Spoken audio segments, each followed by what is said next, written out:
এত বছর অবধি আমরা জানতাম যে যেই দোকানের খাবারের টেস্ট যত ভালো সেই দোকানেই সাধারণ মানুষের ভিড়ও তত বেশি। বাট তুমি যদি একটু ভালো করে খেয়াল করো তাহলে তুমিও নিশ্চয়ই নোটিস করেছো যে লাস্ট 2-3 বছর ধরে এই ডেফিনেশনটা পুরোটাই চেঞ্জ হয়ে গেছে আমাদের রাজ্যে। যেখানে আজকের দিনে দাঁড়িয়ে যেই দোকানে যত বেশি ফুড ব্লগারের ভিড়, কিংবা যেই দোকানের মালিকের যত বেশি ফেস ভ্যালু, অথবা সেই দোকানের মালিক যত ক্রিঞ্জ কাজকর্ম করে বা যত বেশি ভাট বকে, সেই দোকানেই তত বেশি ভিড়ও দেখা যায়।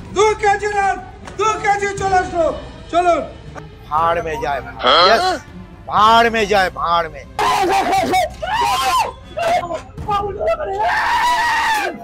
সে যতই সেই দোকানের খাবার পাতে দেওয়ার মতো হোক কিংবা অখাদ্যই হোক, ফুড ব্লগারদের ভিডিওতে কোনো উপায়ে বেশি ভিউজ আসলেই দোকানের মালিক আর সেই দোকানের খাবার রাতারাতি ভাইরাল হয়ে যায়। আর আজকাল যেন এই ভাইরাল হওয়ার রেসেই মেতে উঠেছে সমস্ত ছোট বড় দোকানদার। মানে কোনো একভাবে সোশ্যাল মিডিয়াতে ভাইরাল হয়ে গেলেই তাদেরও ব্যবসা বাকিদের মতোই বেড়ে যাবে সেই আশায় রয়েছে তারা। বাট তুমি যদি সেই সমস্ত ভাইরাল দোকানের অনেস্ট ফুড রিভিউ শোনো তাহলে শুনবে যে সেই দোকানের খাবার খুব একটা আহামরি না, মানে এই খাবারটা একদমই নর্মাল, তাতে ভাইরাল হওয়ার মতো কোনো গুণই নেই। মা কালী দিব্যি বলছি, মারা এভারেজ ফলোটা পিওর ভাঁড় বকার জন্য যায়, বিশ্বাস করুন। কিংবা কোনো কোনো দোকানের খাবার তো যেমন অখাদ্য তেমনই আনহাইজেনিক। মানে একটু সোমবারটা একদমই নেই। আচ্ছা আপনার দোকানটার নাম অখাদ্য জিরো। আর রিসেন্ট ইয়ার্সে এদের এত বাড়বাড়ন্তর ফলেই সত্যি যে সমস্ত দোকান কোয়ালিটি খাবার বানাচ্ছে তাদের ব্যবসা প্রায় লাটে উঠতে বসেছে। তাই তারাও কোয়ালিটি ফুড ছেড়ে এই কম টাকায় আনলিমিটেড বিরিয়ানি এবং 200 টাকায় 30 রকম আইটেম দিয়ে বুফে দিতে গিয়ে হিমশিম খাচ্ছে। এবং কিছু সময় পর এই দুদিনের ভাইরালিটি চলে গেলে তাদের ব্যবসা কয়েকদিন লসে চলার পর তারাও বিজনেস বন্ধ করতে বাধ্য হচ্ছে। আর তাই এই সমস্ত ব্যাপারটা কয়েক বছর ধরে অবজার্ভ করার পর রিসেন্টলি আমার মাথায় কিছু প্রশ্ন আসে যে ফুড ব্লগাররা আনহাইজেনিক জেনেও এই সমস্ত খাবারের দোকানে দিনের পর দিন পড়ে থেকে সেই সমস্ত খাবারগুলোকেই কেন দেখাচ্ছে দিনের পর দিন। আর সত্যি যদি সেই দোকানের খাবারগুলো এত টেস্টি হতো তাহলে দাদা বৌদি বা ডিবাপি কিংবা আরসালানে আজও কোন ফুড ব্লগাররা ছাড়াই এত লাইন পড়ে কেন? আর কেনই বা কোনো ট্রাস্টেড ফুড ব্লগার সেই সমস্ত দোকান থেকে পেইড প্রমোশনের অফার আসলেও সেখানে যায় না তারা? আর তাই বেশি দেরি না করে আমি এই সমস্ত ভাইরাল দোকানের পেছনে থাকা আসল সত্যিটা খুঁজতে বেরিয়ে পড়ি। এবং বেশ কয়েকদিন ধরে রিসার্চ করার পর আমি যে সমস্ত তথ্য খুঁজে পাই সেটা জানলে তুমিও শকড হতে বাধ্য। আর আজকের এই ভিডিওটা শেষ অবধি দেখলে তুমি এটাও জেনে যাবে যে এসব ভাইরাল দোকান আর তার খাবার যে তোমার আমার মতো সাধারণ মানুষের কত বড় ক্ষতি করছে। তাই আজকের এই ভিডিওটা শেষ অবধি দেখো।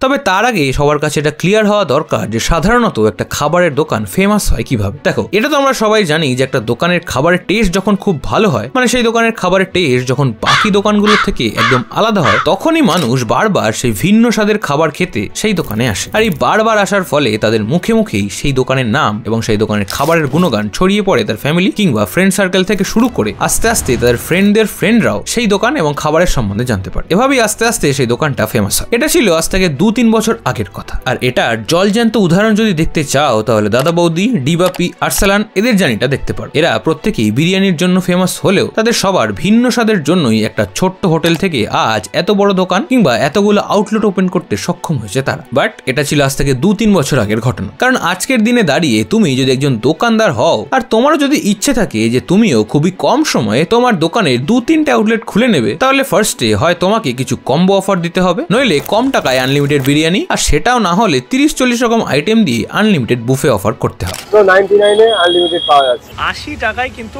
আনলিমিটেড বিরিয়ানির ব্যাপার আছে। একটু রিসার্চ করে দেখো, দেখবে এগুলোই চলছে আজকালকার দিনে। আর এর সাথে সাথে তোমাকে কয়েকটা সো কল্ড ফুড ব্লগারদের ডেকে তাদেরকে ফ্রিতে তোমার দোকানের খাবার খাইয়ে তাদের থেকে একটা ফেক রিভিউওয়ালা ভিডিও বানিয়ে নিতে হবে। আর সেই ভিডিওতে যদি ছোট্ট একটা ক্রিঞ্জ কিছু অ্যাড করে দেওয়া যায় তাহলে সেই ভিডিওটা ভাইরাল আর তোমার দোকানেও রাতারাতি লোকের ভিড় জমতে শুরু করবে। আর এই সেম প্রসেসটা 4-5টা ফুড ব্লগারদের ডেকে ডেইলি রিপিট করলেই তোমার দোকান ভাইরাল হয়ে যাবে। কি বিশ্বাস হচ্ছে না? তাহলে দাঁড়াও তোমাকে উদাহরণ সমেত বোঝাই। যেমন this is the owner of একান্ত আপন। সহজ ভাষায় বলতে গেলে এই মানুষটার চাকদাতে একটা মাল্টি কিউজিন রেস্টুরেন্ট রয়েছে, যেটা ফার্স্টে শুধুমাত্র বিরিয়ানির জন্য ফেমাস হয়েছিল, কারণ তার কম দামে দেওয়া মাটন বিরিয়ানি বেশ কয়েকটা ছোটখাটো ফুড ব্লগাররা কভার করেছিল সেই সময়। এবং তাদের সেই ভিডিওসের জোরে তার দোকানেও সোশ্যাল মিডিয়া দেখে বেশ কিছু মানুষ আসতে শুরু করে এবং আগের তুলনায় বেশ ভালোই চলছিল তার দোকান। বাট ততদিনে সে আজকের মতো ফেমাস হয়নি, কারণ এরপরে আরো মানুষের কাছে পৌঁছানোর জন্য এবং ফুড ব্লগারদের ভিডিওতে তার দোকানের খাবারের কোয়ালিটি দেখানোর জন্য সে এটা বলতে শুরু করে,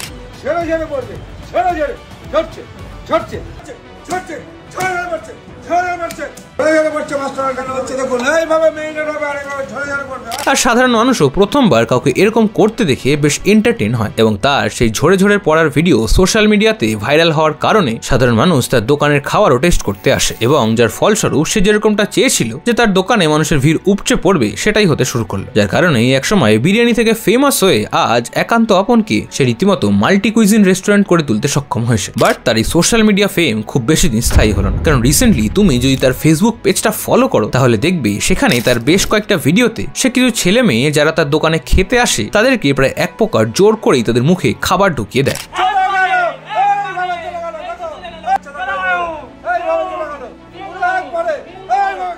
এবং এর থেকেও আশ্চর্যের বিষয় হলো তার পোশাক কিছু ফুড ব্লগার্সরা আবার সেটার ভিডিও করে, আর সেই ভিডিওগুলোই আজ তার পেজের কন্টেন্ট। এভাবেই দিনের পর দিন চলে আসে তার পেজ জুড়ে। কখনো হয় সে নিজেই গোগ্রাসে গিলছে, নইলে কারোর মুখে খাবার ঢুকিয়ে দিচ্ছে, মানে একে টাকা দিয়ে তার দোকানে খেতে যাও, উল্টে এম্বারেসমেন্টও সহ্য করো। যদিও আমি জানি না যে যাদের সাথে এরকম করেন তাদের সবার কনসেন্ট থাকে কিনা, বাট তাদের মুখ দেখে সেটা মনে হয় না। আর এসব করেই সে নিজের ব্র্যান্ড ভ্যালু অনেক গুণ বাড়িয়ে নিয়েছে বলেই তার মনে হয়। তোমার এই ঝরে ঝরে পড়ছে নিয়ে একান্ত আপনের ওনারকে নিয়ে কি মতামত সেটা কমেন্ট বক্সে জানিও। আর একে যদি তোমার এক্সট্রিম বলে মনে হয় তাহলে ট্রাস্ট মি, তুমি ভাইরাল হওয়ার জন্য বাংলার দোকানদাররা যে কোন পর্যায়ে যেতে পারে সেটা তোমার কল্পনার অতীত। কারণ মিট দিস ম্যান নেম শুভ, যার দোকানের নাম চাইনিজ পরোটা। হ্যাঁ, শুনতে অবাক লাগলেও এটাই তার দোকানের নাম, এবং এই নামের পেছনে ফোনপে পরোটা এবং রাজুদার পকেট পরোটার ইনফ্লুয়েন্স রয়েছে সেটা নিশ্চয়ই বুঝতে পারছো। রিসেন্টলি বাংলাতে যে পরোটা বিপ্লব এসেছিল সেই বিপ্লবের একজন বিপ্লবী হলেন ইনি, যিনি সোশ্যাল মিডিয়াতে পরোটা ট্রেন্ড দেখে নিজের পরোটার দোকানের মার্কেটিং করতে দুবার ভাবেননি। যেখানে সে দেখতে পারে যে রাজুদা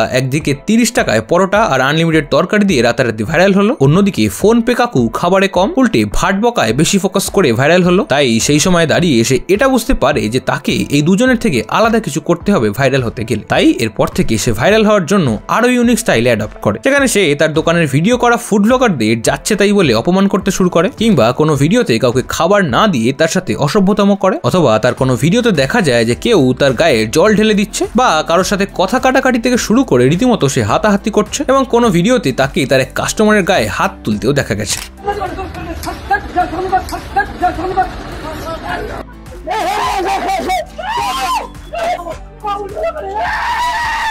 আর সব কিছুর সাথে ভাট বকাও ফ্রিতেই রয়েছে। বাট তুমি এটা জানলে অবাক হবে যে তার এই সমস্ত ভিডিওতে দেখানো সমস্ত কিছুই, মানে তার ভিডিওতে এই সমস্ত কথা কাটাকাটি কিংবা তার গায়ে জল ঢেলে দেওয়া অথবা কাস্টমারের গায়ে হাত দেওয়া, এই সব কিছুই স্ক্রিপ্টেড। আর এর প্রমাণ আমি তার এক কাস্টমারের গায়ে হাত তোলার ভিডিওটা দেখে পাই, কারণ সেই ভিডিওতে সে যার গায়ে হাত তুললো সেটা তার নিজের ভাই, যার নাম জয়দেব। এবার তোমার মনে নিশ্চয়ই প্রশ্ন আসছে যে আমি কি করে এত শিওরলি বলছি এটা। তার উত্তর হলো, কয়েক বছর আগেও ওরা আমাদের পাড়াতেই থাকতো, কিছু মাস আগে ওরা হাজরাতে শিফট হয়েছে, তাই আমি ওদের ভালোভাবে চিনি। কি শুভদা, ঠিক বললাম তো? আর তাছাড়াও কেউ যদি তার গায়ে সত্যিই জল ঢেলে দেয় তাহলে সে তাকে উদুম কেলিয়ে বৃন্দাবন পাঠিয়ে দিত, অথবা তার ভাইয়ের জায়গায় যদি অন্য কোনো সাধারণ মানুষের গায়ে সে হাত তুলতো তাহলে তাকেও এতক্ষণ হসপিটালের বেডেই দেখা যেত। মানে একবার ভাবো যে আজকাল মানুষ তার দোকানকে সোশ্যাল মিডিয়াতে ভাইরাল করার জন্য নিজের ভাইকেও অন ক্যামেরা মারতে দুবার ভাবছে না। আর এসব করেই আজ সে তার লক্ষ্যে ঠিকই পৌঁছে গেছে, আর সেটা তার দোকানের কর্মচারীর সংখ্যা আর তার খাবারের সেল দেখলেই বোঝা যায়। আর এখন এই চাইনিজ পরোটা নিয়ে তোমার নিজস্ব মতামত কমেন্ট বক্সে জানাতে ভুলুন, কেমন? এছাড়াও এই ভদ্রলোককে নিশ্চয়ই তুমিও চেনো, ভদ্র নাকি অভদ্র সেটা না হয় তুমি ডিসাইড করো। যে তার দোকানের অখাদ্য খাবারের মার্কেটিং করার জন্য সে তার ভাট বকাটাকেই প্রধান অস্ত্র বানিয়েছে, মানে তার দোকানের পরোটায় নুন ঠিক থাকবে কিনা অথবা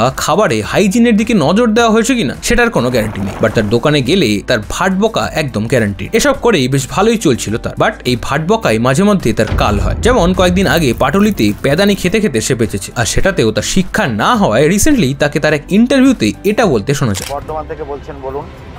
প্রমোশনের দোকানের ছবি, লোকেশন, তারিখ, এটা হোয়াটসঅ্যাপ নাম্বার, এখানে পাঠান। সমস্ত ক্রাইটেরিয়া আমি জানিয়ে দেবো আপনার এই দেখার পর। ওকে, এটা ওই দোকান মেয়ে দেখলে যেরকম মেয়ে দেখে রেট হয়, মেয়ে দেখলে যেরকম মেয়ে দেখে রেট হয়, মেয়ে দেখলে যেরকম মেয়ে দেখে রেট হয়, সেরকম দোকান থেকে রেট হবে। ওকে, তারপর থেকেই তার যেটুকু সম্মান বাকি ছিল সেটাও তার দোকানের নর্দমার জলেই গেল। মানে নিজেকে এতটাও বড় ভেবো না যে পুরো নারী সমাজকে তুমি অবজেক্টিফাই করতে পারো, এন্ড আমি শিওর যে কেউ এটা নিয়ে কিছু বলবেও না। একে নিয়ে ডিটেলসে এই ভিডিওতে আলোচনা করেছি, তাই তোমার মতামত জানাতে হলে ওই ভিডিওটা দেখে তার নিচে কমেন্টে জানিয়ে দিতে পারো। আর এরা ছাড়াও বাংলাতে আরো কিছু দোকানদার আছে যারা সোশ্যাল মিডিয়া ফেমকে কাজে লাগিয়ে আজ বেশ জনপ্রিয় হয়ে উঠেছে, যেমন this is Ujjwal da, and তার দোকানের নাম উজ্জ্বল দার বিরিয়ানি। একইভাবে দিস ইজ আমেরিকান দাদা, যে আমেরিকাতে কিছু বছর থেকে সেখানে রান্না শিখে সেখানে কিছু বছর কাজ করে সে, এন্ড পরবর্তীকালে তার খারাপ হেলথ কন্ডিশনের জন্য আবারও তাকে এখানে ফিরে আসতে হয় এবং এখানে এসে সে তার দোকান খুলে সেখানে তার স্কিল শো করছে। আর উনি হলেন অরুণ দা। না, ডিজে অরুণ নয়, তবে তিনিও তার ইউনিক কিছু ডায়লগের জন্যই সোশ্যাল মিডিয়াতে বেশ ফেমাস, যার দোকানের খিচুড়ি আর বেগুন সুন্দরীর নাম নিশ্চয়ই তুমিও শুনেছো। বাট এরা আগের দোকানগুলোর মতো ওরকম এক্সট্রিম কিছু করেনি ভাইরাল হওয়ার জন্য। তারা যেটা করেছে সেটা হলো ফুড ব্লগারদের তাদের দোকানের খাবারের মাধ্যমে সন্তুষ্ট করেছে। কেউ 50 টাকাকে 50,000 বলে, নান হচ্ছে 6,000 টাকা করে, আর জয় মাতা নবরত্ন হচ্ছে 30,000 টাকা, পালাফল পনির 40,000 টাকা, 40, 30, 70, আর এখানে হলো 6, 6, 12, তাহলে টোটাল 82,000।